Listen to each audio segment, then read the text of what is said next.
Welcome back to the county seat. We are talking about the new policies on oil and gas exploration and the impact they're having out in the Uintah Basin. It's time for us, gentlemen, to wrap things up, and RL, will start with you. My question is, if the industry leaves, which you've indicated, you know, the regulations are better places to go, not because the oil's any better, but because the environment on the policy side, because it's private ground, is better. If they go, do they come back? Well, drilling in Utah and the Rocky Mountains in general is very challenging. There are easier places in the world to drill, and they're cheaper places to drill. The companies have have dedicated themselves to drill here because it's economically sound. The harder it's made for them by the government, by the people, by the environmental agencies, the more likely they are to move away. And if the infrastructure's gone, they're not going to bring it back? No, more than likely not. If a company like Anadarko shifts its focus to South Texas or Louisiana or anywhere else, it's likely that they won't come back. Mike, those kinds of dollars, if that happens in the Uintah Basin, what's the impact going to be?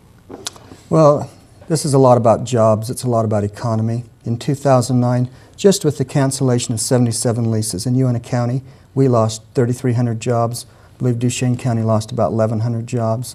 That was cancellation of 77 leases.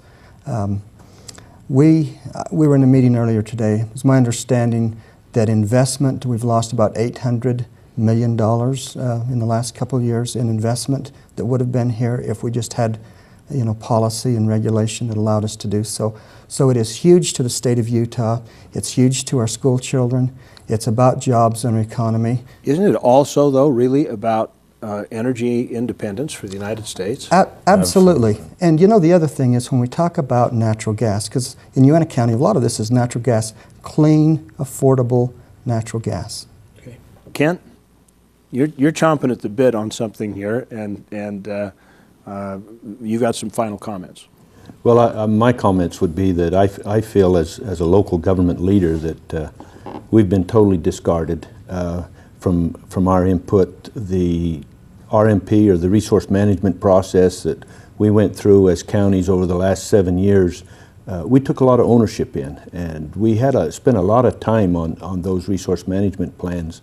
And now that they've left the local offices and gone to Washington, D.C., we're totally out of the loop.